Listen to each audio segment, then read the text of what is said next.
Queridos, hoje é a nossa primeira aula de panorama das Escrituras Sagradas, começando, evidentemente, pelo panorama do Antigo Testamento. Durante o mês de janeiro, fevereiro e março, tivemos aulas temáticas na nossa classe única, e agora a gente vai estudar a Bíblia Sagrada. Importante situar os irmãos que a nossa abordagem vai ser sempre uma abordagem panorâmica. Tem uma diferença entre panorama e exposição. Panorama do Antigo Testamento, exposição do Antigo Testamento. Panorama do livro de Gênesis, exposição do livro de Gênesis. São conceitos diferentes. Qual a diferença? Panorama é uma abordagem geral. Nós não vamos nos aprofundar, porque a nossa proposta para esse ano é um livro por domingo. Então, não tem como sermos exaustivos, não entraremos nos capítulos, vamos fazer, é como se estivesse dentro de um ônibus, naquela janela panorâmica em que você vê aquela visão geral. Você não desce do ônibus, você não explora a região, você não circula por ela, você está passando. Panorama é isso, né? Quando a gente vai, não, agora vamos estudar só o livro de Gênesis, 6 meses estudando o livro de Gênesis, aí é exposição bíblica do livro de Gênesis. Vamos entrar no capítulo 1, capítulo 2, capítulo 3, até o último capítulo, que é o capítulo 50. Não é o que vai acontecer. Então, semana que vem, já é o livro do Êxodo. E assim por diante, correto? Só para a gente poder situar os irmãos. Se lá na frente, quando terminar, pastor, foi tão bom, vamos agora dar uma mergulhada nisso, vamos aprofundar, aí a gente começa exposição. Mas durante um bom período vamos ficar na abordagem panorâmica. Então, se durar pouco a aula, terminar assim, mas já terminou, é essa a ideia. A ideia, inclusive, é te dar apenas os elementos gerais aí desse livro. Muitos já leram, talvez, espero, né, que todos tenham lido o livro de Gênesis, conhecem, portanto, o livro, mas é bom relembrarmos até para numa conversa, principalmente sobre a origem da vida, o sentido da existência, de onde viemos, para onde vamos, qual é o significado dessa vida. O livro de Gênesis é fundamental, porque muitos dos fundamentos da vida estão presentes no livro de Gênesis. A referência bíblica para uma série de compreensões, ela está contida exatamente no livro de Gênesis. Então, a importância do livro é fundamental. E por isso a mensagem de Gênesis para hoje, porque a gente não quer apenas aqui ficar assim, Deus criou Adão, ok. Depois veio Abel, ok. Depois veio Noé, ok também. Depois veio Abraão, ok também. Isso você sabe. Isso você sabe. A questão é, qual é a mensagem de Gênesis para hoje? Numa roda de amigos, num círculo familiar, dentro da universidade, na hora do almoço, quando surge, por exemplo, um assunto sobre, por exemplo, aborto. Como que nós respondemos uma série de argumentações de grupos pró-aborto? Gênesis tem uma mensagem para esta pessoa hoje.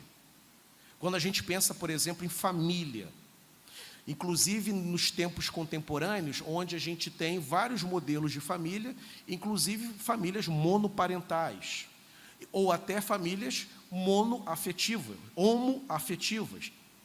Tem uma palavra de Gênesis para essa situação ou não? A Bíblia se cala. Grupos, ONGs e até ciências sociais falam e não tem nada que a gente possa falar baseado na Escritura. Ou, ao contrário, temos muito a dizer. Qual é a mensagem de Gênesis para hoje? Essa é a questão. Por isso a gente vai tentar fazer. Então, minha aula, a nossa aula, melhor dizendo, né, ela vai ter duas partes. Uma primeira parte bem básica, que é panorâmica, é um voo bem rápido na estrutura do livro, né? Não vou demorar muito nesse ponto. E uma segunda parte, que é uma parte de análise, que é a parte da aplicação, é puxar o texto de Gênesis para nós aqui, nós que estamos aqui em Niterói, século 21, o que eu posso aprender? Qual é a mensagem mais profunda desse livro para minha família, para minha roda de amigos? Então, primeira parte, panorama, segunda parte, análise e aplicação. Então, Deus abençoe a nossa leitura e o nosso estudo.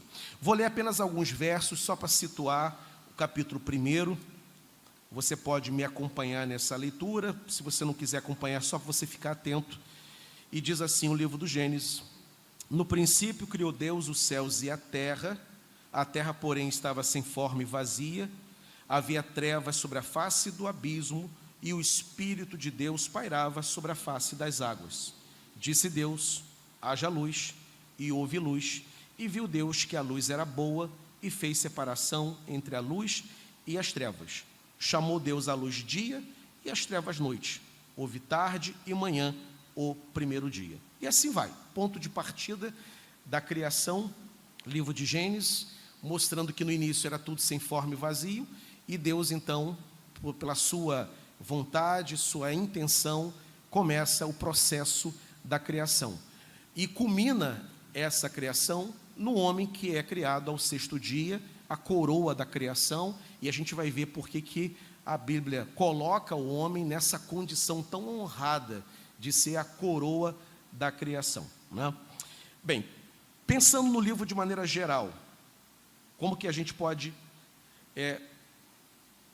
avaliar e estudar esse livro? À medida que eu for colocando ali, a Natália e o Nog vão trocando o PowerPoint, trocando o slide ali. O nome do livro, em hebraico, Bereshit, que significa no princípio, né? E em grego o nome é Gênesis, que é o termo que a gente está familiarizado, que significa origens. Então os hebreus, os judeus, se referem ao livro de Gênesis. Se você for numa sinagoga e ouvir o rabino pregar no livro que nós chamamos de Gênesis, ele vai chamar de Bereshit, né? É a forma como eles chamam, baseado nas primeiras palavras do livro, no princípio. E nós chamamos de Gênesis, que significa origem. A autoria desse livro: Moisés é o autor. Há muito debate acadêmico sobre a autoria de Moisés, debates que começaram especialmente na Alemanha do século XIX, né? Porém, todos esses debates foram caindo por terra à medida que os teólogos foram respondendo algumas dúvidas, algumas indagações, e se comprovou que a origem ela é atribuída de fato a Moisés, que escreveu todo o Pentateuco, os 5 primeiros livros do Antigo Testamento. Quando que o livro foi escrito? A data mais aceita, mais aproximada, a data da escrita, né, da produção textual, ano 1445 antes de Cristo, né? Então, entre o texto escrito e o nascimento de Jesus, uma diferença aí de mais ou menos quase 1500 anos. Agora, o tempo da ação, ou melhor, a ação que está narrada no livro de Gênesis, ela aponta qual período da história. Bem, como trata-se do livro de Gênesis, né? Ela trata do período da origem, do início do universo, do lançamento dos fundamentos da terra, e o livro se ocupa até a história de José. Começa na origem de tudo, né? E vai até os tempos de José e encerra a narrativa do Gênesis justamente com o apogeu de José. O versículo-chave, qual é o versículo central que controla todo o livro de Gênesis? No princípio criou Deus os céus e a terra. Interessante que a Bíblia Sagrada, em nenhum momento, ela se preocupa em convencer ninguém que Deus existe. Não tem nenhum debate exaustivo sobre a existência de Deus. Convencer os leitores não é uma preocupação de nenhum autor sagrado, muito menos de Moisés. A escrita começa assim: no princípio criou Deus. Parte do pressuposto, o autor, que Deus existe. Ele não está tentando chamar a atenção dos leitores: olha, eu vou mostrar para vocês que existe um ser, existe um ente sobrenatural, poderoso. Ele não tem essa preocupação. É como se ele estivesse conversando com alguém: vou contar para você uma história aqui. No princípio de tudo, Deus criou, ponto. Deus existe para ele. E assim a Bíblia começa, e assim Deus se revela à humanidade por meio da Escritura Sagrada. Na semana passada, inclusive, nós falamos por que a Bíblia é considerada a revelação especial de Deus, né? Nós temos, na experiência humana, 3 grandes veículos de revelação divina. O primeiro veículo é a própria criação. A criação deixa as impressões digitais de Deus, né? Você olha para o mundo criado e você enxerga no mundo criado beleza, espanto, assombro, organização, harmonia. E aí a conclusão que se pode ter por trás dessa organização, dessa beleza, desse mundo extraordinariamente criado, só pode ter um ser por trás dele. A criação revela um Criador. Os Salmos diz isso, Salmo 19, Romanos capítulo 2. Deus se revela por meio da sua criação. É um veículo de revelação. Tem um segundo, que é a consciência humana. Todos nós temos uma consciência, e essa consciência aponta para um legislador. Cometemos, antes mesmo de nos convertermos, cometemos algo errado, a consciência acusa, pesa, um sentimento de punição, de penalidade. Fazemos algo bom, a consciência aprova, alivia. Da onde vem isso? Da onde vem esse senso moral, esse juízo moral que só o ser humano tem? Vem da consciência, que é o único ser que tem. Essa consciência aponta para um legislador, que nós não sabemos o nome, nós que somos crentes sabemos, é o Deus Todo-Poderoso, mas outros que não tiveram informações históricas sobre Deus, ele não tem, mas ele tem a ideia de que se ele fizer tudo direitinho, do outro lado da vida as coisas podem ser mais tranquilas para ele. Se ele tiver uma vida ruim, lá atrás, lá na frente, a penalidade poderá atingi-lo. Da onde vem esse senso? Isso vem dessa consciência, mas a consciência ela aponta para um legislador, correto? A criação aponta para um criador, a consciência aponta para um legislador. A Bíblia Sagrada, diferentemente do primeiro veículo e do segundo, somente ela dá informações detalhadas sobre esse Deus. É ela quem diz, por exemplo, que ele criou uma nação chamada Israel. É a Bíblia Sagrada que diz que ele é o Pai do Senhor Jesus. A criação não diz, né? O morro do pão de açúcar, se você ficar olhando para ele, você não vai saber que Jesus Cristo morreu por você, olhando para a pedra. A pedra aponta para um ser que criou. Né? O Grand Canyon, aquela coisa linda do Grand Canyon. Tem alguém por trás daquela obra maravilhosa. Mas a obra maravilhosa do Grand Canyon não nos ensina que esse Deus é Pai, Filho e Espírito. Esta informação, eu preciso abrir a página da Bíblia. E aí eu tenho esta informação. A Bíblia, então, é uma revelação especial. Só ela tem determinadas informações. Deus, então, se revela no livro de Gênesis, dando informações à humanidade acerca do seu poder, da sua intencionalidade de se relacionar com o ser humano. Então, o versículo-chave que controla é que Deus criou os céus e a terra, né? Ele é o grande criador de tudo que aí está. Qual é o tema desse livro? As origens. A origem do céu, a origem da terra, óbvio, a origem do homem, a origem da queda, o homem criado caiu, a origem do Evangelho, a primeira pregação do Evangelho está dentro do livro de Gênesis. Quando o Senhor, depois que Adão comete o pecado e ele cai, Gênesis capítulo 3, verso 15, é o chamado, isso tem uma expressão técnica, é chamado de proto-evangelho. A primeira vez que o Evangelho foi anunciado, quando diz que o descendente de Adão pisaria a cabeça da serpente. A serpente, contudo, iria fazer o quê? Ferir o calcanhar. Está falando do sofrimento de Cristo, mas Cristo pisa na cabeça da serpente. A serpente que derrota o homem será derrotada pelo seu descendente. Está falando de Cristo. Então, se um dia você tiver a oportunidade de pregar o evangelho dentro do texto de Gênesis, Gênesis 3,15, é o evangelho purinho sendo anunciado ali. A origem também dos povos, das nações estão narradas ali no livro de Gênesis, dos idiomas, a famosa passagem de Gênesis 11, que fala da Torre de Babel, quando a língua humana ela é confundida em muitas línguas, muitos idiomas, né? A origem das nações, né? E também, claro, a origem de Israel, né? Então, Gênesis narra essas origens.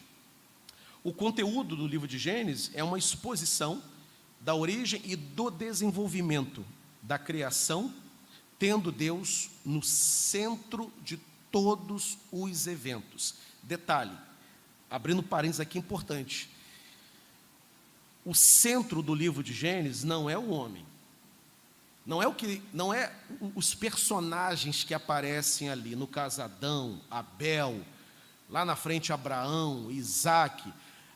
O grande personagem do Antigo Testamento, assim como o personagem central de toda a Bíblia, é o próprio Deus.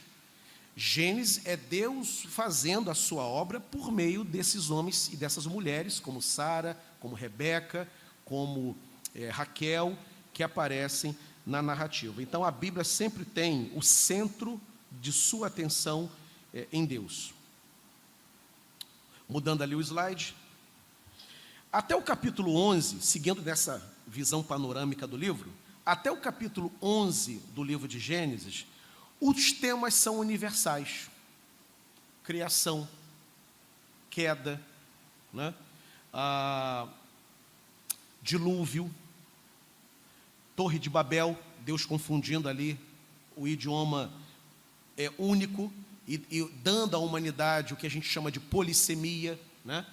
Muitos idiomas, até o capítulo 11. No capítulo 12 em diante, né, o núcleo das narrativas passa a ser não nada mais universal, mas passa a ser Israel. Deus vai formar um povo para si a partir do chamado de Abraão, correto? Então, até 11 é o que Deus está fazendo em todo o mundo. Do 12 em diante, o olhar de Deus se volta para a formação do povo que ele vai formar, do povo eleito. E interessante, Israel é a demonstração mais cabal no Antigo Testamento de uma eleição, porque Israel não existe. Lembrando do capítulo 12, quando Abraão é chamado por Deus, e Deus diz para ele que ele deveria caminhar na direção de uma terra que ele ainda haveria de mostrar, no próprio capítulo 12, quando começa a peregrinação, né, Abraão está lá, ele está numa outra região, em Harã, e ele vai, então, ele obedece a Deus, deixa Harã e vai na direção da terra que Deus haveria de mostrar. No próprio capítulo 12, Deus fala que Abraão vai se deparar com o quê? Com cananeus, com jebuseus, com amorreus, com heteus, com heveus e todos os outros eus. Tem vários ali. Ou seja, tem povos existindo no mundo. Deus não chamou nenhum desses povos. Deus vai alcançar estes povos por meio de Israel. Israel não faz o dever de casa, não evangeliza as nações, acha que Deus é só dele. O que Deus faz? Tira o privilégio de Israel da evangelização mundial e entrega esse privilégio a um outro povo, no Novo Testamento, chamado igreja. E essa igreja, então, evangeliza o mundo, enviando missionários para o mundo inteiro. Israel não fez, a igreja faz, mandando missionário para a África, para a Ásia, para atingir os confins da terra. Os demais povos são existentes, alvo também da misericórdia de Deus. Mas Deus não o chama naquele primeiro momento. Deus chama um homem, e a partir de Abraão ele vai formar um povo para si, que não existe e será formado. É uma prova da eleição de Deus, da ação direta de Deus, formando uma nação que será dele, E por meio dessa nação, a obra dele vai alcançar os confins da terra. Então, se tem uma eleição no Antigo Testamento, a história de Abraão e de Israel é fundamental. E lembrando que Abraão será pai de Isaque, Isaque pai de Jacó, Jacó pai de 12 meninos. Na verdade, Jacó teve 13 filhos, uma menina chamada Diná e 12 rapazes. Esses 12 rapazes formam a nação de Israel, né? As famosas 12 tribos de Israel, filhos de Jacó, por sua vez filho de Isaque, por sua vez filho de Abraão. A nação de Israel foi formada a partir de Abraão. Avançando aqui, a divisão temática do livro, né? Se você puder olhar os 50 capítulos do livro de Gênesis, existe uma divisão tripla, né? Uma tríplice divisão. Primeiro, tudo que está relacionado às origens de tudo está entre o capítulo 1 e o capítulo 11. Se você quiser assim, como é que eu posso localizar determinado tema, preciso pregar, preciso dar uma aula de escola dominical semana que vem, onde está, qual parte de Gênesis está determinado tema que eu quero? Capítulo 1 ao capítulo 11 trata das origens. Capítulo 12 ao capítulo 35 é o chamado, a divisão, o grupo é o grupo do patriarcado. Esse patriarcado nada mais é do que a história de Abraão, de Isaque e Jacó. Porque Abraão, Isaque e Jacó são o quê? São os patriarcas da nação de Israel. Patriarcas por quê? Porque eles são os instrumentos de formação da nação, né? Eles com suas esposas, evidentemente, e uma coisa muito legal, as 3 mães de Israel: Sara, mulher de Abraão; Rebeca, mulher de Isaque; e Raquel, a amada do coração de Jacó. Ele casa 2 vezes. A primeira, ele não gosta dela, que é Lia, que vai dar a ele alguns filhos, mas a mulher que ele ama é a Raquel, né? Sara, mulher de Abraão, era estéril. Rebeca, esposa de Isaque, estéril. Raquel, mulher de Jacó, estéril. Mostrando, portanto, que o surgimento da nação de Israel é uma decisão divina, porque essas mulheres não podiam gerar filhos. Sara, inclusive, é uma senhora avançada em dias, com o ventre já amortecido. O nascimento dos seus filhos foi um milagre. Deus abriu a madre, abriu o ventre da mulher avançada em idade. Rebeca não podia ter filhos, e Deus dá a ela 2 garotos, gêmeos, né? E Raquel também não podia. Raquel, inclusive, ficava muito triste, porque a sua irmã, a Lia, era fértil, deu muitos filhos a Jacó, e ela não conseguia dar. Aí lá na frente, depois de muitos anos, ela dá 2 garotos a Jacó, Benjamim e José, que é o amado da alma de Jacó.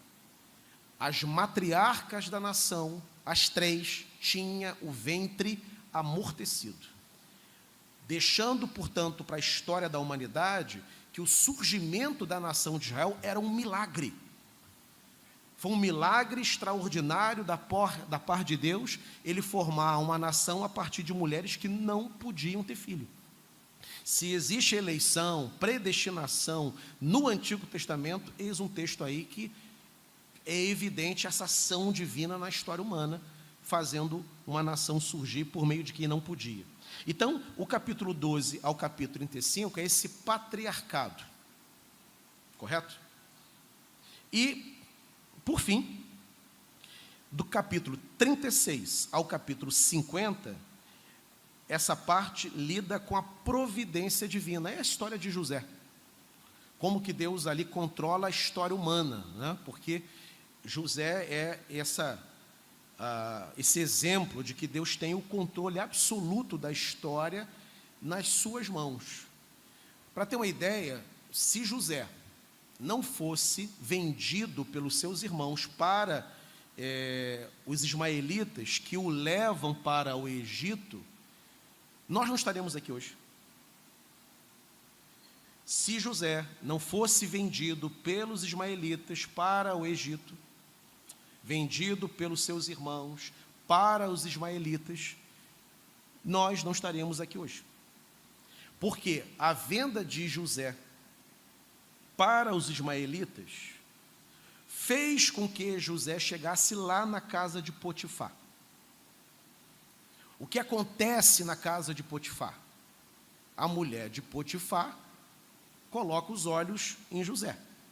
Ele não quer nada com ela e ela faz uma calúnia, né? Levanta uma mentira, dizendo que ela foi assediada por ele. Ele é preso, chega na prisão. Na prisão, ele se depara com 2 prisioneiros, um padeiro do rei e um copeiro do rei.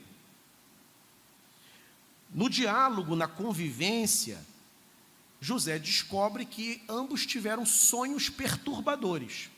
O padeiro conta o seu sonho, José interpreta. Resumindo, tu vai morrer. O copeiro também conta o seu sonho.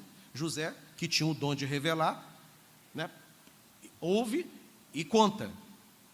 Você vai ser restituído ao cargo de copeiro. Aqui não é o teu fim. E, acontecendo isso, só te peço uma coisa, lembra-te de mim. Conforme o sonho, o padeiro morre. Conforme o sonho, o copeiro é restituído, liberto e restituído. Volta a servir o cara que mandava. E quem era o cara que mandava? Era Faraó.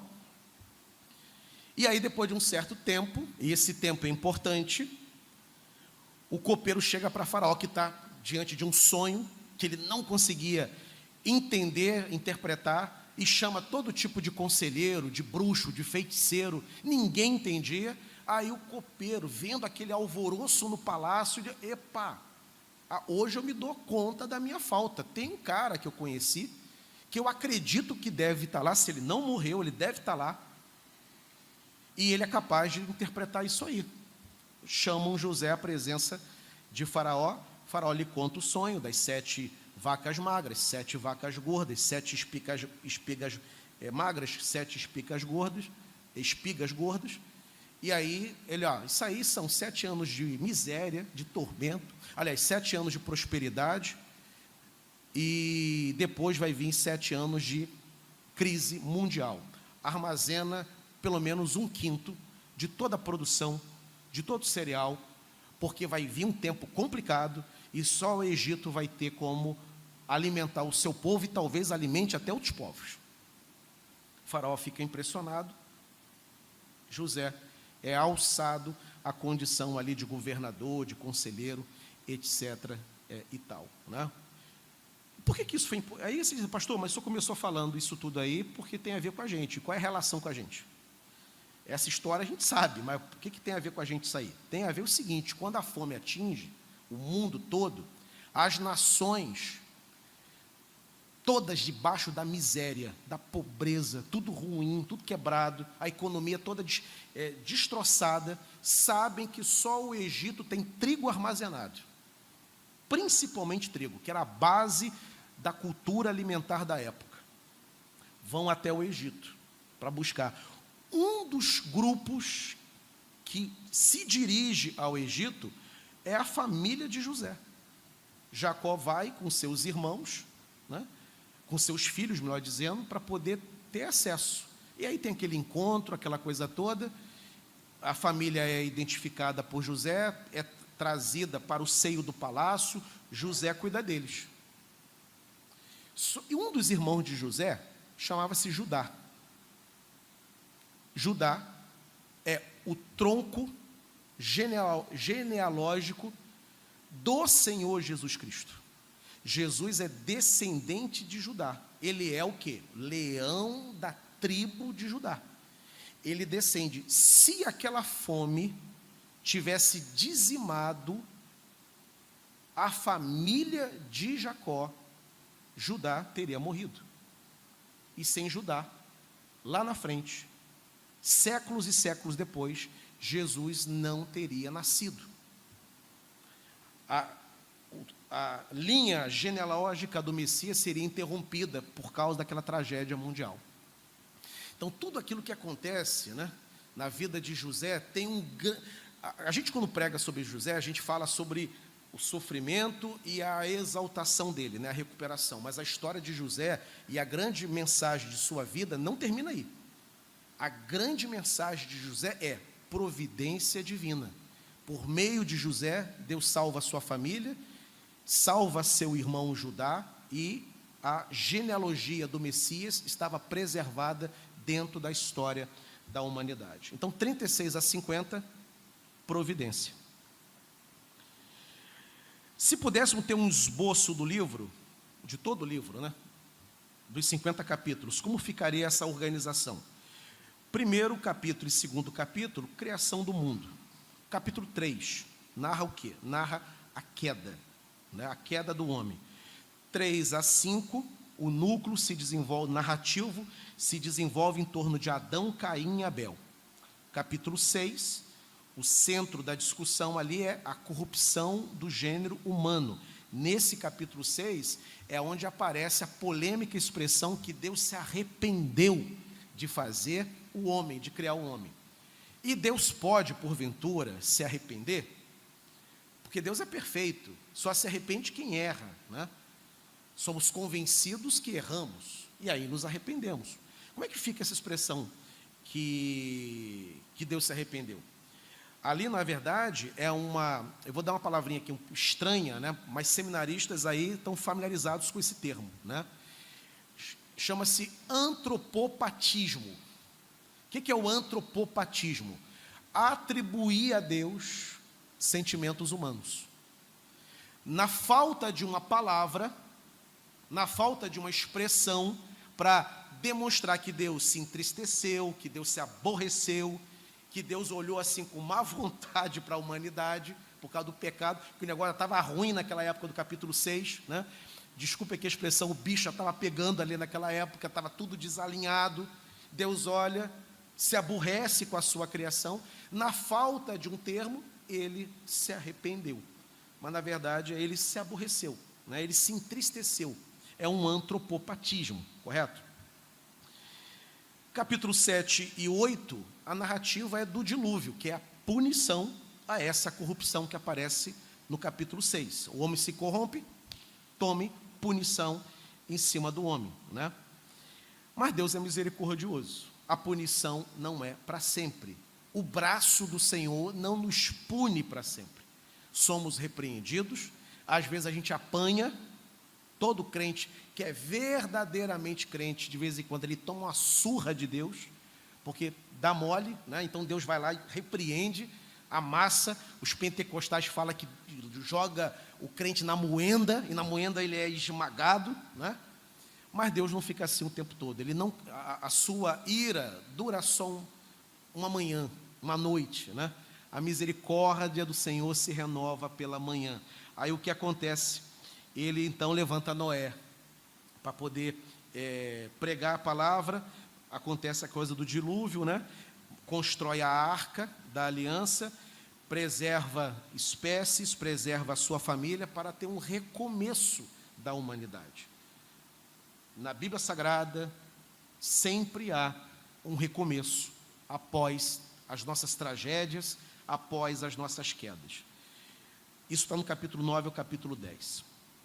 Capítulo 11, famoso capítulo da Torre de Babel, né? Aí vem o 12, o chamado de Abraão, que eu já mencionei. Do 13 ao 17, Abraão, Ló e Ismael, né, que é o filho que aparece, não deveria aparecer. Ismael nada mais é do que o homem tentando dar uma força para Deus. Não dá certo, né? Deus falou assim: do ventre da tua mulher vou te dar um garoto. Aí Abraão pensou assim: bem, eu posso ajudar, né? E aí o que Abraão faz? Engravida a empregada que trabalhava com ele, né? Agar. E aí nasce quem? Nasce Ismael. Deus vai abençoar Ismael, né? Vai preservar o garoto que não tem culpa na mancada que o pai dá, mas ele não entra na promessa. A promessa de Deus é clara: eu vou te dar, não tente me ajudar. Eu quem te ajudo, eu quem estendo a mão, né? E depois Deus dá Isaac à família. Isso está no 13 até o 17. 18 a 19, o polêmico trecho que fala de Sodoma e Gomorra, né? 20 a 23, a história de Abraão, Sara, agora sim, Isaac, o filho da promessa, em ti, né? A minha descendência será chamada em Isaac. E aí está o trecho que lida com isso. 24 a 28, quem domina a narrativa é o próprio Isaac. 29 a 34, Jacó. Todo o trama bíblico se dá em torno dele. Depois nós temos os descendentes de Esaú e Jacó, 35 e 36. Aí entra José em cena. E aí José domina a narrativa até o verso 47. Então são 10 capítulos tratando da providência de Deus sobre a vida de José. E por fim, fechando o capítulo, né, morte de Jacó, os 2 últimos capítulos, 48 a 50, com a morte de Jacó, fechou o livro de Gênesis. Essa é a estrutura panorâmica do livro, né? Esse PDF, eu estou vendo que o Daniel ali está tirando foto, esse PDF depois eu mando. Eu vou colocá-los no grupo da igreja, e isso aqui tudo vai para o grupo depois da igreja ali. Quem quiser baixar no seu laptop para fazer uma consulta, depois pode. Bem, assim a gente entra na segunda parte. A primeira parte panorâmica já foi. E aqui agora eu entro na análise, e aqui eu caminho para o fim da aula, e vou abrir aí para quem quiser fazer alguma colocação, alguma pergunta, alguma contribuição, né? O que o livro de Gênesis nos fala hoje? Porque o que nós vimos na primeira parte é a estrutura, que é conhecida. Talvez você não tenha esse esquema que eu apresentei, que é um esquema técnico, de você entender o livro, saber em quais trechos determinadas narrativas se encaixam, né? Mas ele é conhecido. Inclusive, é muito fácil ler o livro de Gênesis. Quem se converte começa a ler o livro, é uma leitura muito prazerosa. É muito difícil você encontrar um crente que tem problemas com Gênesis. Problemas se tem com Levítico.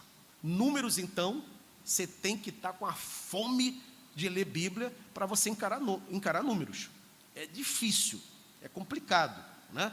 Você tem que perseverar ali, porque é um negócio complicado. Agora, Gênesis, você tira de có e salteado, né?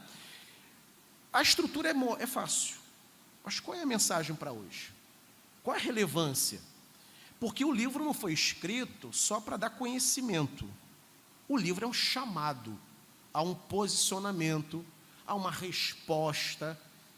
Temos uma mensagem para dar para o mundo, baseada no livro de Gênesis. Que mensagem é essa? Qual é a aplicação que a gente faz? Bem, primeiro, o livro de Gênesis, ela tem uma afirmação categórica. Há um Criador no universo. O universo não existe por acaso. O universo, o mundo e tudo que existe não é resultado do caos, que deixa de ser caos e vira organização. O mundo não é resultado de dinâmicas e fatores biológicos e fatores físicos. A biologia existe enquanto ciência, temos biólogos aqui, inclusive na igreja. A física, ela existe, ela está lá na estrutura da realidade, é impossível você negar, mas a biologia e a física não explicam por si só a origem do universo. São tentativas, a ciência tenta entender e vai oferecer explicação à luz do seu campo de conhecimento. Então o biólogo tem uma explicação, tenta dar uma explicação, o físico tem, o astrônomo tem lá uma explicação. Mas qual é a mensagem do livro de Gênesis? Olha, respeitamos essas tentativas, mas nós entendemos, à luz da palavra de Deus, de que tudo que existe parte de um ser sábio, poderoso, capaz e eficaz.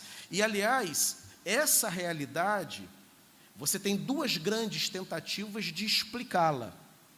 Você tem uma tentativa secular, que está no campo da ciência, da física já mencionada, da astronomia, da biologia. São tentativas seculares de explicar o mundo. A outra tentativa são tentativas religiosas de explicar o mundo. Toda religião tenta apresentar uma resposta de como o mundo foi criado. O islamismo tem a sua resposta, o budismo tem lá a sua concepção, né? E nós? Tudo bem que somos religiosos, somos cristãos, né?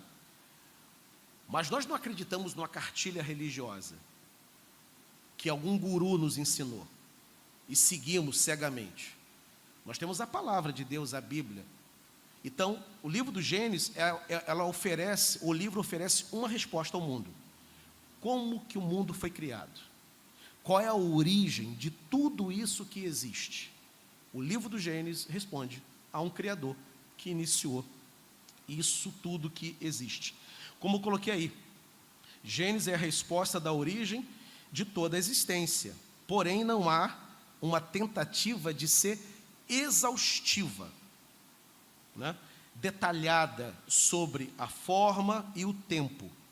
Tais preocupações, forma, tempo, detalhamento, botar uma lupa para entender o processo, a dinâmica da criação, não é uma preocupação da Bíblia. A Bíblia faz uma afirmação categórica: Ele criou. Agora, Ele criou como? Explosões atômicas, né? Um Big Bang, né? A Bíblia, ela não dá esse detalhe. Ela só fala assim: Ele criou. Quem vai tentar entender, esmiuçar, detalhar e explicar exaustivamente é o cientista. Não é uma função nossa. Isso não está na Bíblia. Ela não se preocupa em fazer esse tipo de abordagem científica da origem de tudo, né?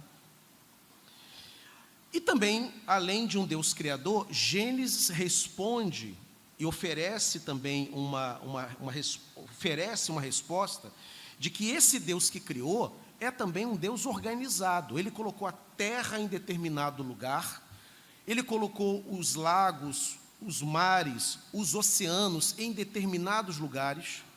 A terra está no universo, no único ponto que ela poderia estar. Se a terra estivesse um pouco à frente de onde ela está, na Via Láctea, um pouco mais próxima do Sol, por exemplo, nós seríamos torrados. A vida humana seria impossível por causa da incidência de calor. E se tivesse mais distanciada de onde ela está do Sol, isso aqui seria um grande polo norte, a vida seria impossível. A ausência de calor impossibilitaria a existência da vida.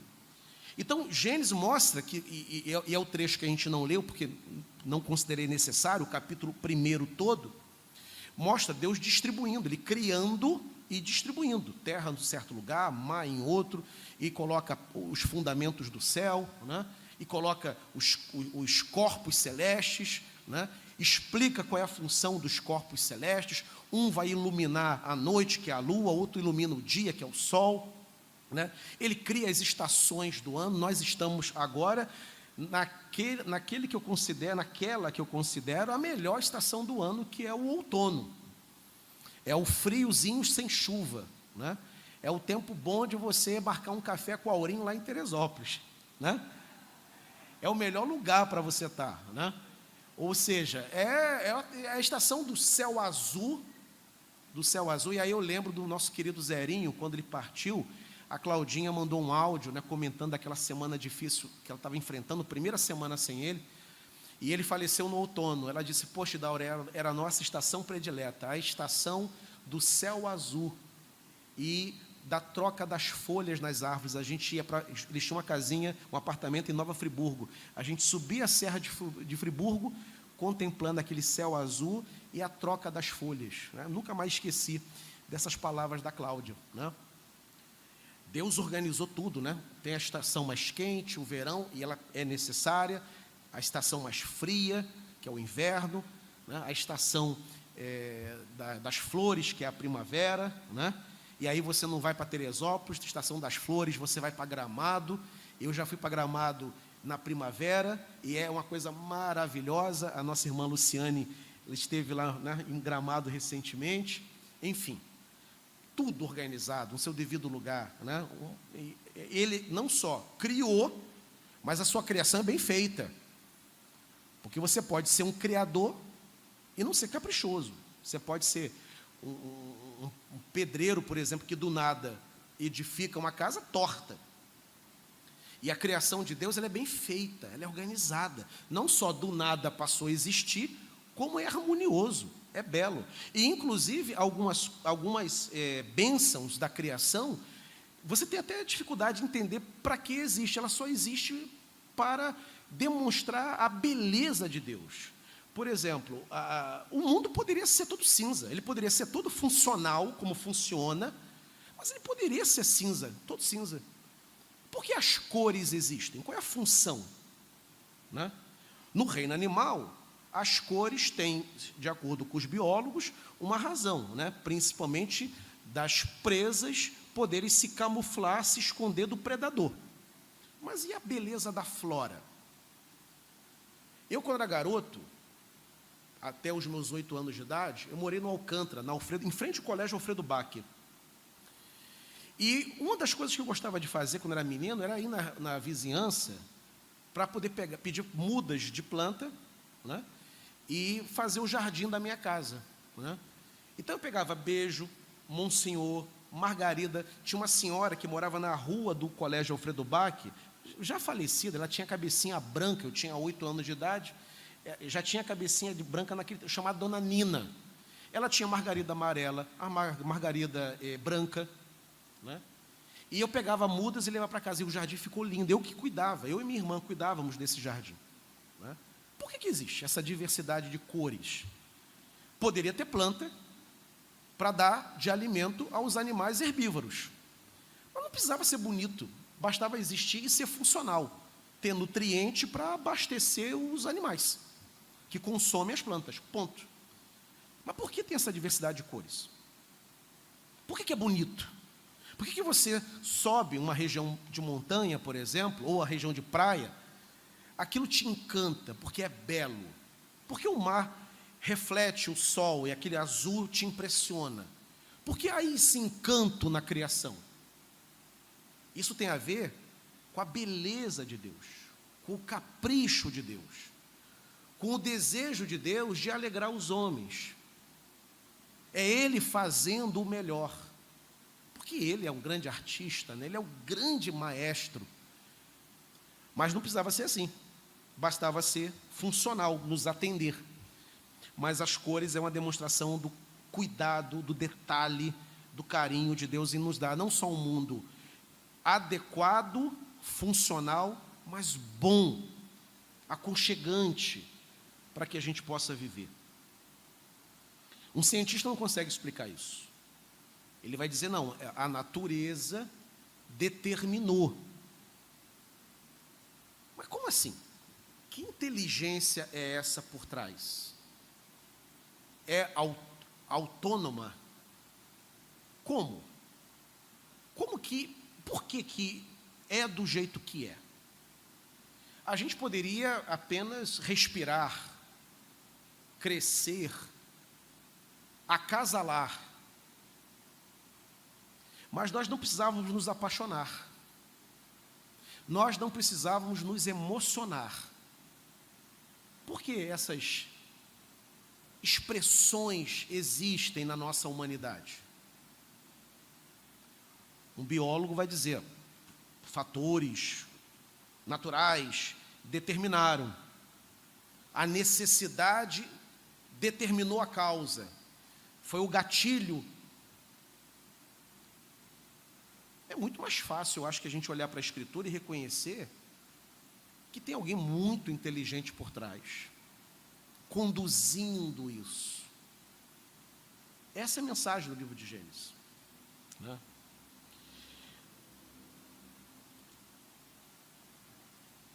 Uma outra questão também, que a gente, letra C, deixa eu ver se está aparecendo ali. Acho que não. Agora sim. O homem foi criado com uma distinção qualitativa. Essa distinção qualitativa a Bíblia chama de imagem e semelhança de Deus, né? Só o homem tem essa distinção. Nenhum outro ser recebeu de Deus a imagem e a semelhança dele, né? E é essa imagem e semelhança que torna o homem um ser moral, inteligente e capaz. Novamente, você tem a biologia reconhecendo a origem da vida, a distribuição das espécies, né? Mas porque somente o homem foi dotado de moralidade, de ética, de inteligência e de capacidade, né? O que o ser humano tem, que outros seres não têm, e que oferece ao homem tantas habilidades, morais inclusive? Por que só nós temos o senso de certo e errado? Porque o ser humano tem, na sua constituição, uma propriedade. Que propriedade é essa? O homem foi feito à imagem e semelhança. Deus é um ser moral. O homem é um ser moral. Deus é criador. O ser humano é criativo. Deus ama tanto que amou o mundo de tal maneira que deu o seu filho. Nós amamos, porque somos feitos essa imagem. Então nós não somos uma reunião atômica, porque essa reunião atômica não precisaria ter senso moral, porque um cão tem reunião atômica. É um conjunto de células, mas não é um ser moral, né? Um peixe não é um ser moral. Um elefante não é um ser moral. Nós somos, porque somos a única espécie viva, né, que recebeu de Deus essa propriedade que nos distingue de toda a criação. Também, Gênesis é uma resposta ao mostrar que o homem ele é um ser produtivo e responsável, né? Ele é dotado de capacidade de trabalho, e sua ação no mundo colabora para o desenvolvimento e a preservação da vida. O serviço do homem tem uma tríplice missão no mundo: assegurar o seu sustento, servir ao próximo e glorificar a Deus. Essa é uma parte que eu gostaria de comentar um pouco, mas antes de entrar nessa tríplice missão do trabalho do homem, porque ele é um ser produtivo, e você veja que lá no capítulo 2, quando Deus cria o jardim do Éden, Deus entrega ao homem uma missão: arar a terra. Ele vai arar e também vai dar nome aos animais, correto? Lá na frente, Deus vai olhar para aquele homem e vai dizer assim: não é bom que o homem viva só, e vai dar a ele uma companheira. Na Bíblia Sagrada, o trabalho vem antes da constituição familiar. Na Bíblia Sagrada, o trabalho é mais importante do que a família, diferente da lógica moderna, que é uma lógica marcada pela afetividade. Somos afetuosos com a esposa, com o marido e com os filhos, e na nossa escala de prioridade, no nosso discurso, geralmente como que a gente faz? Primeiro Deus, depois a família, terceiro o trabalho. Isso é um discurso muito moderno. Até os puritanos, século XVI, XVII, inimaginável numa igreja se pensar dessa forma, por uma razão muito simples: quem não trabalha nem sequer pode propor uma família. Um rapaz apaixonado não pode só ter paixão, ele tem que ganhar o seu salário. Eu sou pai de menina que não está em idade de namoro, está muito longe, mas eu espero que entre os predicados, o pretendente, além de ser calvinista, tricolor,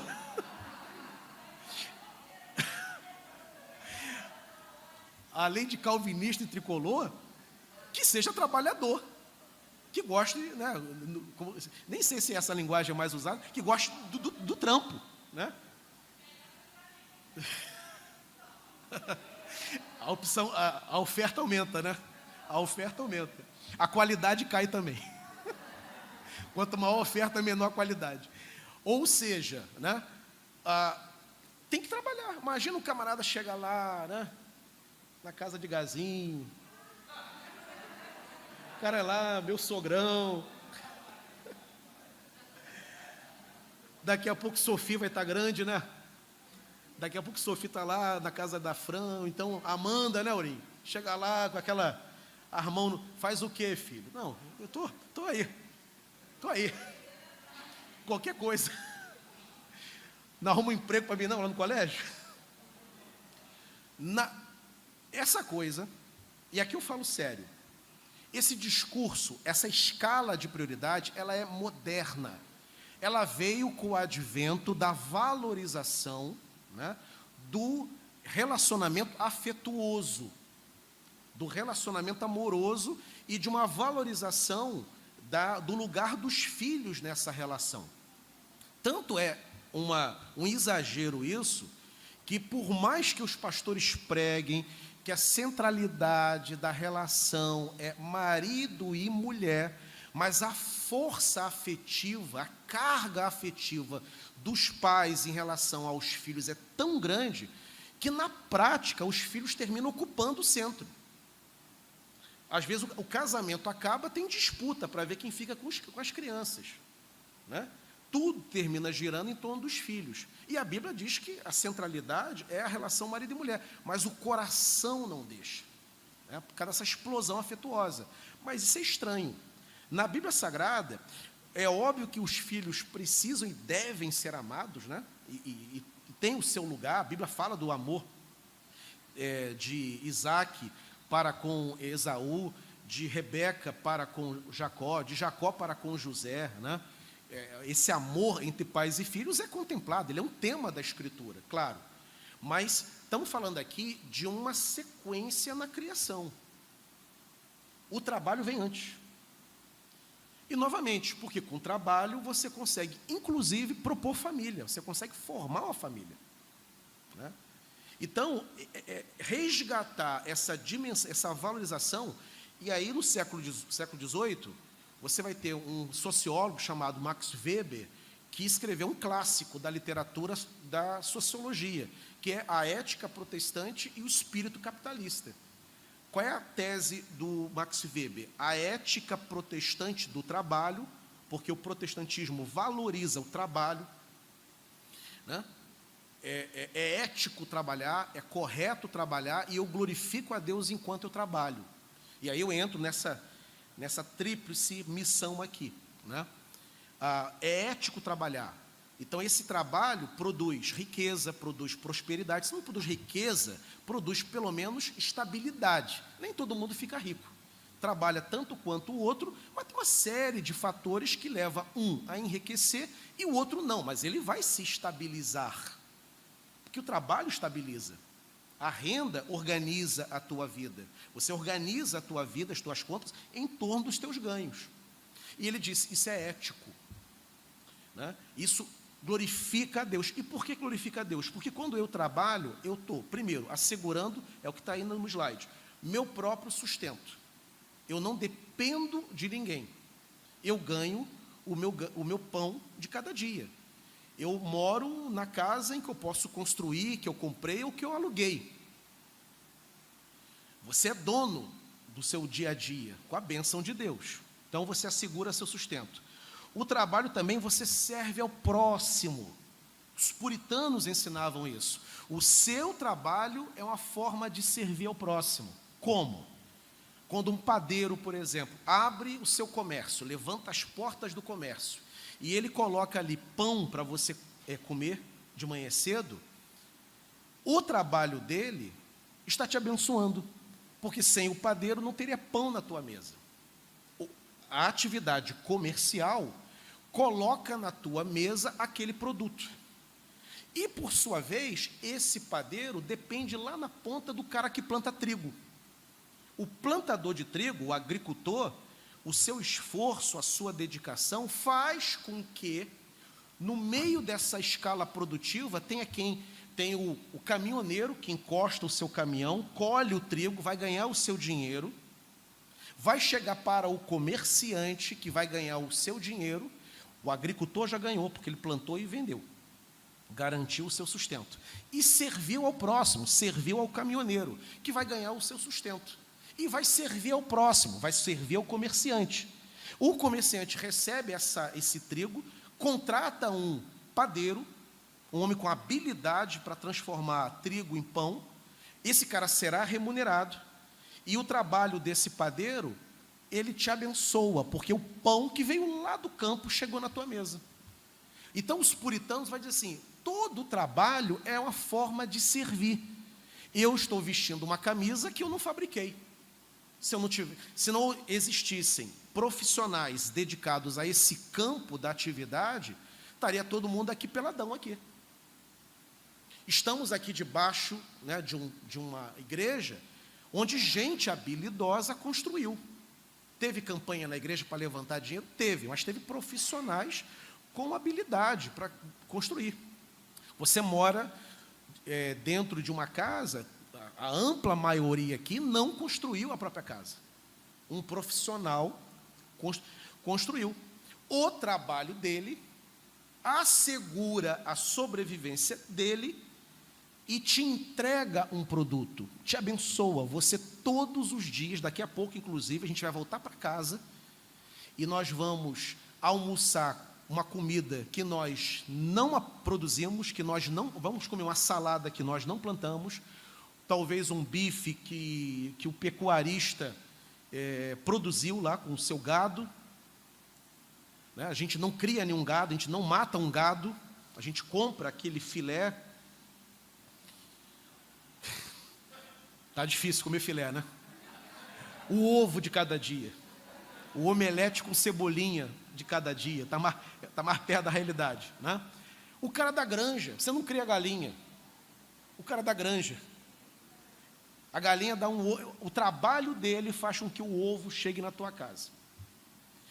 Ou seja, então, esse trabalho, essa atividade criada por Deus, garante o indivíduo e abençoa o próximo. Os puritanos disseram, por isso que é ético trabalhar. Calvino vai dizer, por isso que é desonroso não trabalhar. Aí você entende, nessa teologia do trabalho, uma implicância que Calvino tinha, e não era maldade de Calvino, é porque Calvino era muito apegado a essa honra do trabalho. Ele proibiu que houvesse pedintes em Genebra. Os críticos de Calvino pegam no pé dele. Esse cara era um monstro, esse cara era um ditador, o ditador de Genebra, era terrível. Não era isso. É que Calvino diz o seguinte: não, se você não pode trabalhar, vamos estudar a causa. Não trabalha por inabilidade em razão de uma doença. A igreja cuida. Resolvemos.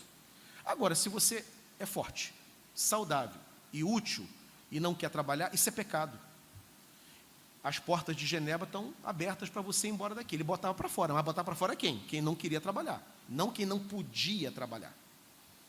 Porque Calvino lendo, não, é ético, é correto, é decente, é espiritual, é moral.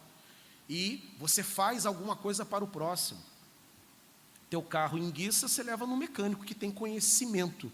E o conhecimento dele faz o teu carro andar novamente.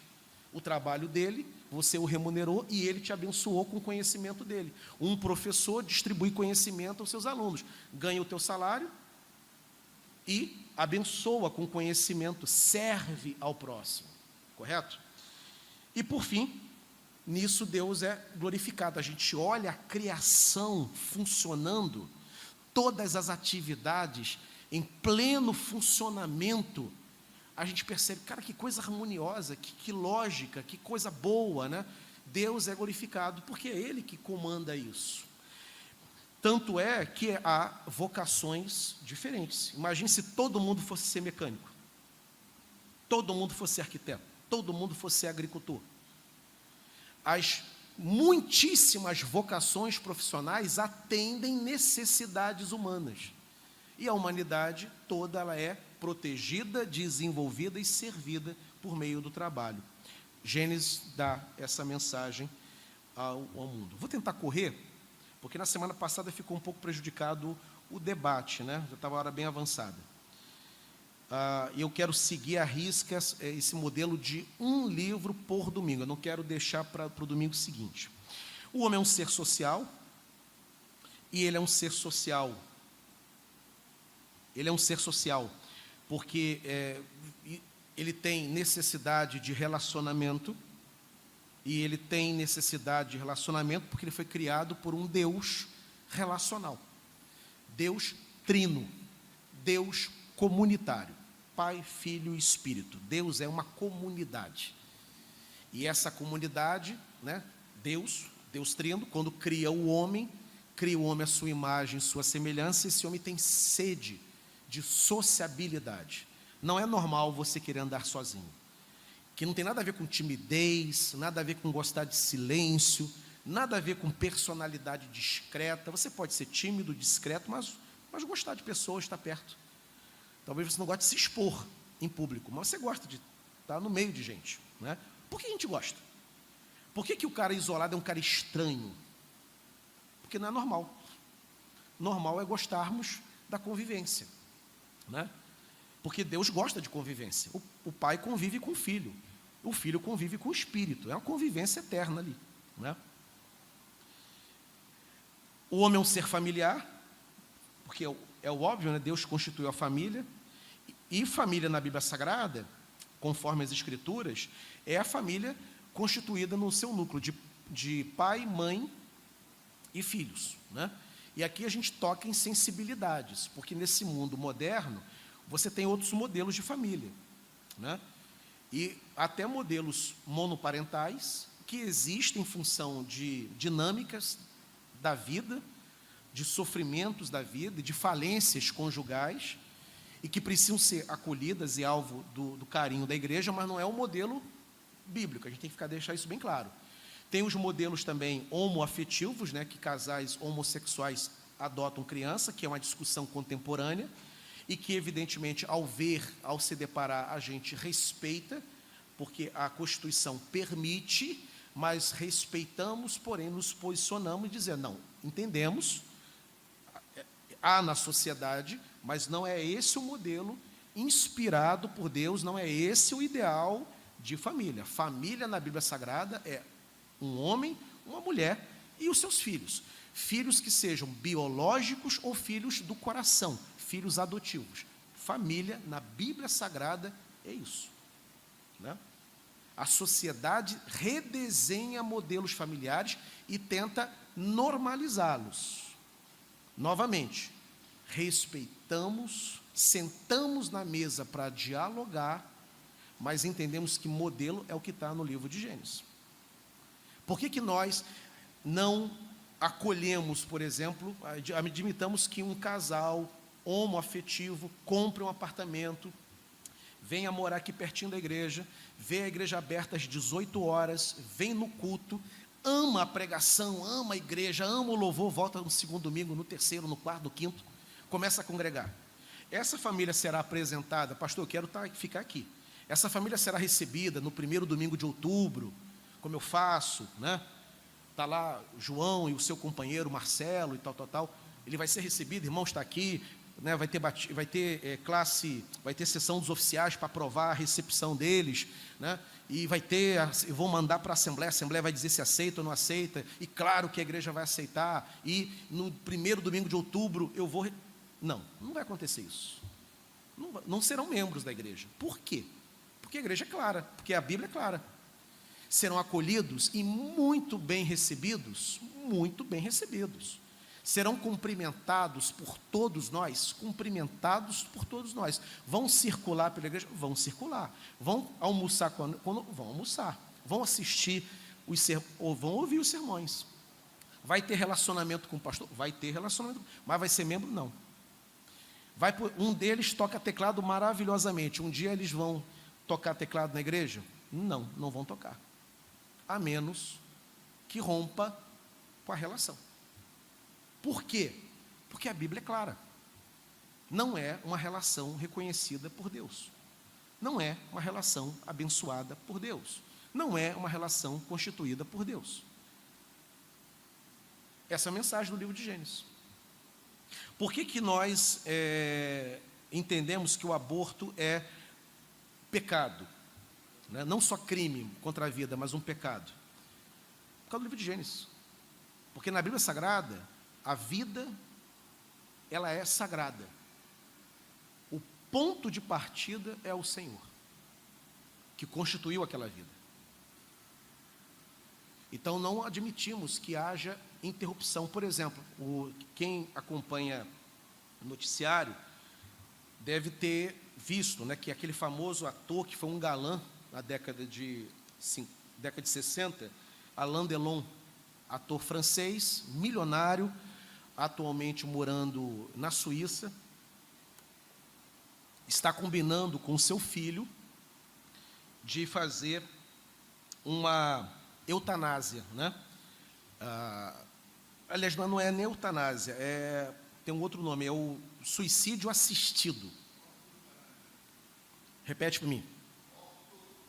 Ortotanásia, que é o suicídio assistido, né? A legislação da Suíça permite. Ele está morando na Suíça por questões tributárias, porque é questões de impostos, e também porque lá permite isso. Ele já é cidadão suíço, né? Ele quer interromper a sua vida, enfim. Pode ou não pode? Na Bíblia Sagrada, não. Para um antropólogo, um sociólogo, um filósofo, essas discussões não passam pela Bíblia. Claro, ele não crê. Como eu falei semana passada, um filósofo, ele olha para o texto com muito respeito, o texto da Bíblia. Mas é apenas um texto religioso, antigo, de muito valor histórico, que ele próprio leu. Leandro Carnal, por exemplo, é um leitor da Bíblia. O Luiz Felipe Pondé é um leitor da Bíblia. Tem até um programa dele explicando teologia, o Pondé. Ele se declara agnóstico, né? Então, as ciências sociais têm sua forma de enxergar e sua forma de solucionar o problema. Como que nós olhamos a partir do que a Bíblia diz. A Bíblia diz que a vida é um dom de Deus. Ponto. Podemos discutir as questões de preservação dessa vida, podemos discutir a questão do abandono de crianças, de meninas grávidas que não têm como criar e abandonam, e o Estado não organiza isso, enchendo o conselho tutelar de demandas, né? Tudo isso pode ser discutido. Mas o ponto de partida é: a vida é sagrada. Ninguém toca nela. É a mensagem do livro de Gênesis. O homem foi criado para se relacionar com Deus, né? É o exercício da espiritualidade, é da onde vem, por ser imagem e semelhança, ele tem uma ideia de transcendência. Todo ser humano tem uma ideia de que tem alguém lá. Não sabe o nome, mas tem alguém, tem alguma coisa. A vida não termina aqui, né? Para além da vida biológica, tem uma realidade. Da onde vem esse sentimento? Porque isso é tão certo na nossa experiência humana. É a ideia de transcendência. O livro de Gênesis deixa claro isso, porque diz que o homem foi criado à imagem e semelhança do Senhor. A queda, letra I, a queda desorganizou tudo, né? Produziu espinhos e abrolhos, que é uma metáfora do sofrimento, né? E quando diz o livro de Gênesis, é muito interessante, porque a mulher vai ter dores de parto. Então, o sofrimento humano está contemplado ali. E a terra, por sua vez, espinhos e abrolhos. Ou seja, a maldição do Éden, os efeitos, ou melhor dizendo, da queda, são efeitos cósmicos. Atingiram o homem, o gênero humano, que sofre com doença, com males dos mais variados, com angústias, com depressão, né? Mas atingiu a terra também. Enchentes, terremotos, né? Fome, períodos de seca, né? A terra também sofre com o efeito da queda, porque o efeito foi cósmico. E para terminar mesmo, o livro de Gênesis ensina que a salvação pertence ao Senhor, né? Que é da onde virá o descendente, Gênesis 3,15 já mencionado, o Salvador viria da mulher. Interessante isso aqui tem uma teologia muito interessante. O Salvador, o remidor, virá de uma mulher, né? Por quê? Por que Deus não mandou um anjo para resolver a parada aqui embaixo? Se Deus mandasse um anjo poderoso descendo do céu, todo mundo ia ficar meio com medo e talvez até obedecesse mais rápido. Mas por que Deus mandou Jesus? Levou um tempão entre o Gênesis até o nascimento de Jesus, levou 30 anos para iniciar o seu ministério, ele sofre, ele vai à cruz, derrama seu sangue. Não seria mais fácil, mais rápido, manda um anjo e resolve tudo? Não poderia ser um anjo, porque quem ofende a Deus no Éden é o homem, é o gênero humano. Então o resgate, o conserto, tem que passar por um homem. Não foi o anjo que pecou. Quem pecou foi o homem, Adão e Eva. Somente um homem. Porém, este homem tem que ser, para agradar a Deus, ele tem que ser o quê? Perfeito. Porque o sacrifício que esse homem vai oferecer para resgatar tem que ser um perfeito sacrifício. Aí vem a pergunta: quem é capaz de oferecer a Deus um perfeito sacrifício? O próprio Deus. O próprio Deus. O que Deus faz? Tem que ser um homem, porque quem fez a lambança foi o homem. Mas não pode ser qualquer homem, porque todos pecaram. A oferta mais generosa, mais honesta, vem marcada pelo pecado. Tem que ser alguém perfeito, para que eu, Pai, possa aceitar. Não aceitarei qualquer oferta. Tem que ser perfeita. O único que pode oferecer ao Pai um sacrifício perfeito é o Filho, que é tão perfeito quanto o Pai. Então, Deus encarna. Deus Filho satisfazendo Deus Pai. Porque Deus pode satisfazer Deus. Eu não posso. Você não pode. Né? Então, em Gênesis 3,15, temos a grande mensagem de que Deus se fará carne e virá remir e recuperar o homem. Letra K, e aqui realmente eu termino, já falei várias vezes. Afinal de contas, Cristo está presente no livro de Gênesis? Está aí, ó. Ele está na criação, né? Façamos o homem conforme a nossa imagem, é no plural, ele está presente. João capítulo 1, verso 1, que é o tema da minha mensagem hoje à noite, inclusive, fala de que Jesus estava no princípio com Deus. Ele aparece como descendente da mulher, em 3,15. Ele aparece como descendente de Abraão, que abençoou todas as nações.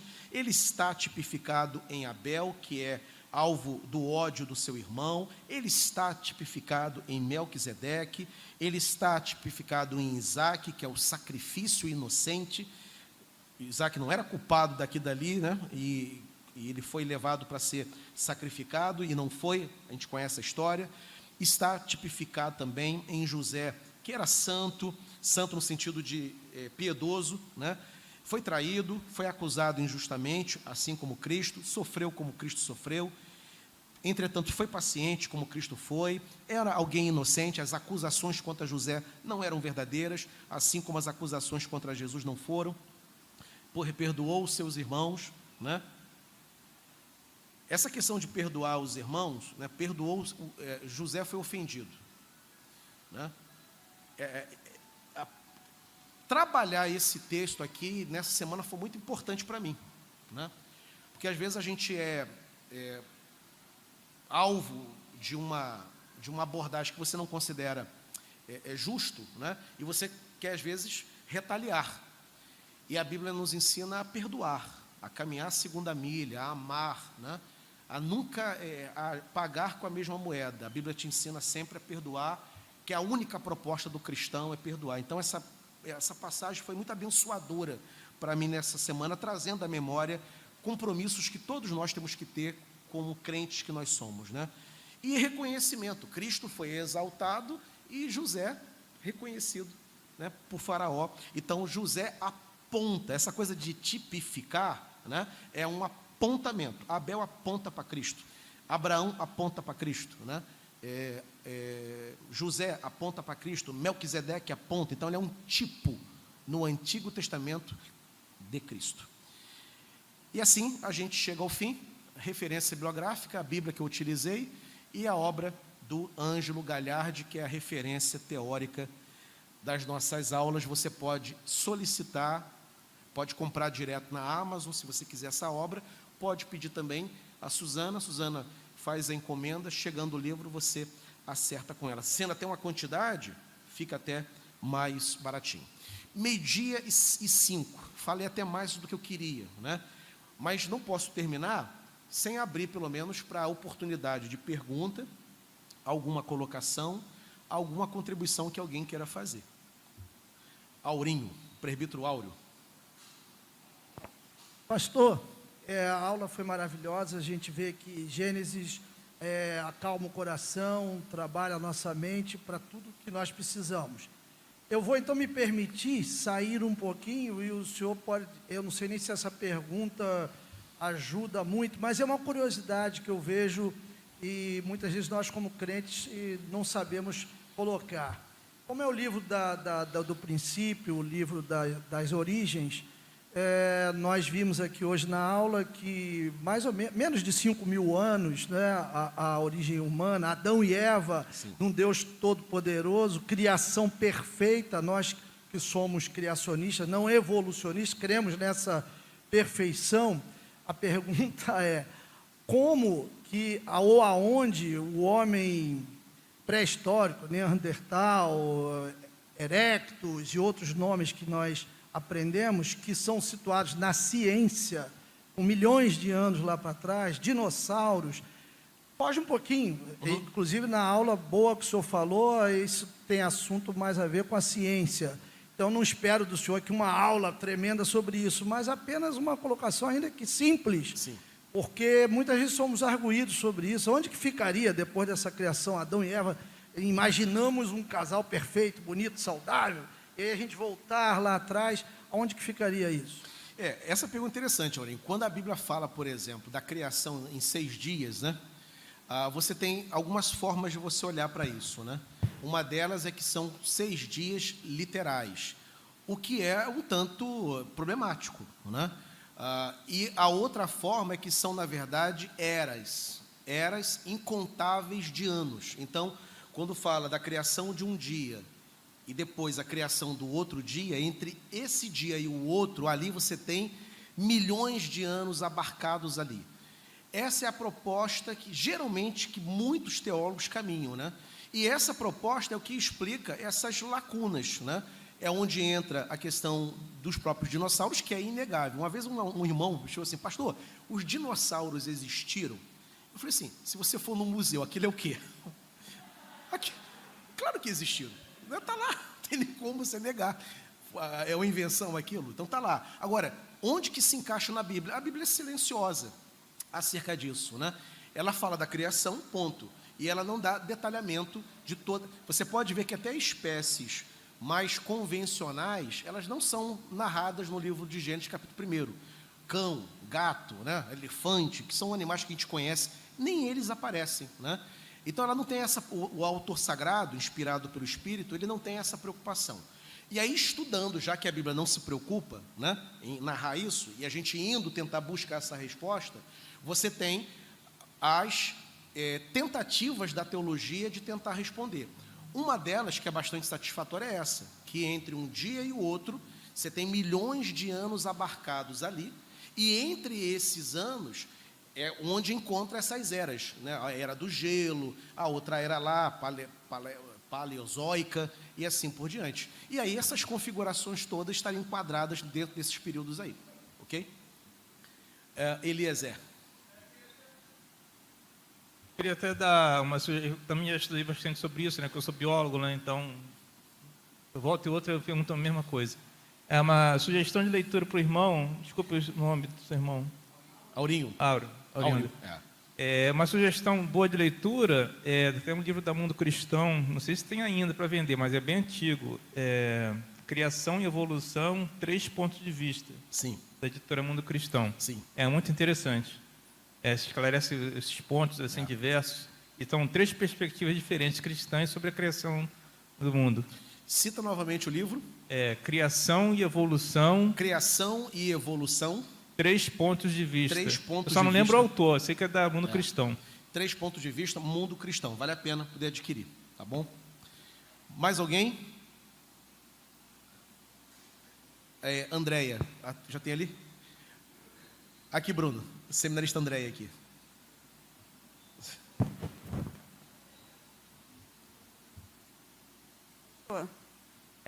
A gente tem um testamento que tudo apontava para Cristo. A gente teve a queda do homem e a gente teve Cristo vindo e sendo crucificado para que a gente pudesse se redimir e ter vida de novo com Deus. Sim.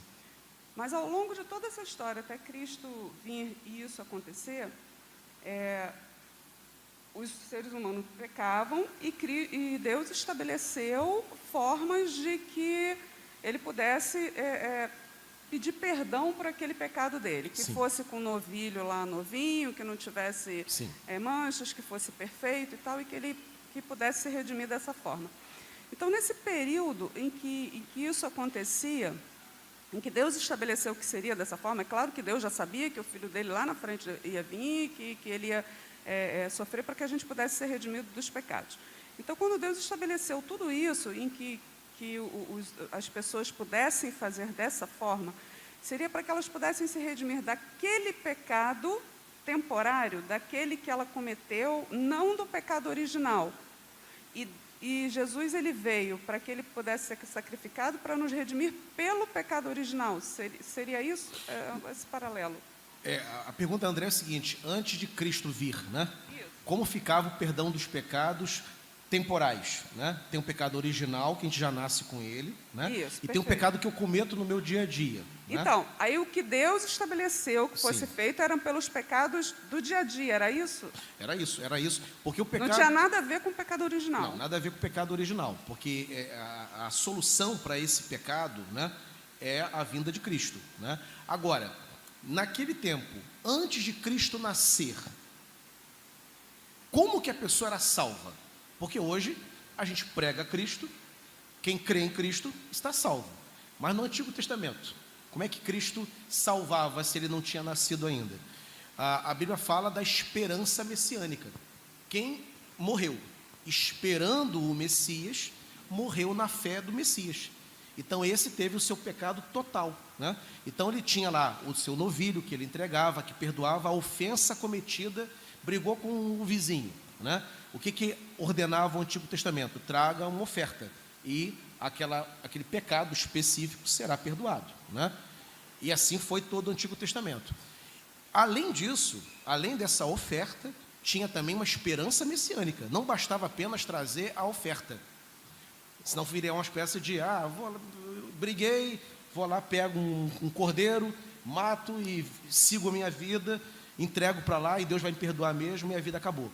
Além disso, você tinha uma esperança messiânica, um envolvimento com o Deus de Israel. Quem morreu na fé messiânica foi salvo por Cristo antes do tempo do seu nascimento. E o autor de Hebreus, ele ensina isso para a gente, entendeu? Então, é um perdão total, completo, oferecido pelo Senhor. Tá bom? Mais alguma, queridos? E a gente pode terminar? Luiz. Não pode faltar a pergunta do Luiz, não, Luiz. Bom, eu vou fazer uma pergunta que é para o senhor desenvolver, na verdade. Bereshit bara Elohim. Criou do nada. E queria que o senhor desenvolvesse em cima do design inteligente, que é da onde vem vindo esse movimento de conversão de cientista, NASA, de todas as ciências, inclusive sociais. Sim, por favor. Sim. O design inteligente é o seguinte, né? Na verdade, o design inteligente é a forma de explicar Salmo 19. É isso. O que o Salmo 19 diz? Os céus proclamam a glória de Deus. O firmamento anuncia a obra das suas mãos. Um dia revela conhecimento a outro dia, e uma noite revela conhecimento a outra noite. Ou seja, tem impressões digitais de Deus na criação. Os céus proclamam, os céus anunciam a existência de um Criador. Então, o que o design inteligente, numa linguagem científica, acadêmica, diz, é o que o Salmo está dizendo. Há no universo um design inteligente que aponta para um ser, para uma inteligência organizadora de toda a realidade. Então, o design inteligente, ele é, na verdade, a forma como um cientista tenta explicar a beleza, a harmonia da criação. Porque você vai ter cientistas que insistem, né, e muitos até com muita honestidade, de que as causas são naturais, que as causas são biológicas, que são fatores, enfim, que deram origem, mas eles não conseguem explicar como é que é tão perfeito, né, como que é tão lógico, como que é tão... e belo, inclusive. Porque, como eu disse, poderia o mundo ser funcional, mas ele não precisaria nos emocionar. Exato, né? Não precisaria, eu não precisaria me emocionar com a paisagem, porque a emoção de uma paisagem, ela não tem uma função biológica. O meu coração não bate melhor ou pior porque me emocionei. Até tem uma reação cardíaca, mas não é necessário. A gente se emociona porque a gente é dotado dessa capacidade. O cientista não consegue explicar isso, né? Da onde vem? A gente tem a resposta. Vem do Deus Criador. Então, o design inteligente é a tentativa do cientista, numa linguagem acadêmica, explicar como que há pistas de que o universo aponta para um Criador. Ok? Podemos terminar, queridos? Cada hora? 12h15. Vamos encerrar, então? Vamos ficar de pé. Terminar a nossa aula. Vou pedir para Jéssica Monfort fazer essa oração, encerrando a nossa aula nessa manhã. Soberano Deus, queremos te agradecer, ó Pai, por estarmos aqui mais uma vez na Tua presença, aprendendo, Senhor, sobre Ti. Porque sabemos que cada vez mais o mundo nos coloca diante desse desafio e o inimigo, ele é astuto e rodeia nós o tempo inteiro querendo provar a nossa fé, querendo estremecer a nossa fé, querendo colocar a gente em dúvida quanto ao Senhor, querendo fazer, nos tentar, ó Deus, e querer invalidar a nossa fé e aquilo que a gente crê, Senhor, nos envergonhando também. Então, por isso que é importante estarmos aqui aprendendo, porque esse é o nosso argumento, essa é a nossa arma, essa é a nossa luta. Que não sejamos ignorantes, porque a Tua palavra diz, né, que a gente peca por falta de conhecimento e que o Senhor possa cada vez mais nos proporcionar esses momentos para que possamos aprender e estarmos munidos da Tua palavra para combater qualquer mal nesse mundo, principalmente aquelas pessoas que estão cegas, que não têm conhecimento e que são ludibriadas e enganadas, Senhor, que nós possamos ser instrumentos de Ti para levar a Tua palavra a essas pessoas que precisam, ó Deus. Leva-nos em paz para os nossos lares, que o Senhor também suscite dúvidas e questões, porque é a partir disso que a gente pode cada vez mais ir tendo certeza, Sim. é a partir das nossas dúvidas, e que possamos voltar à noite guardados também pelo Teu Espírito Santo. Cuida de cada um aqui, em nome do Teu Filho amado Jesus. É isso que te agradecemos e te pedimos. Amém. Amém, queridos. 18 horas, celebração da ceia do Senhor. Deus nos abençoe. Bom domingo em família, bom almoço e oremos pelos nossos irmãos enfermos.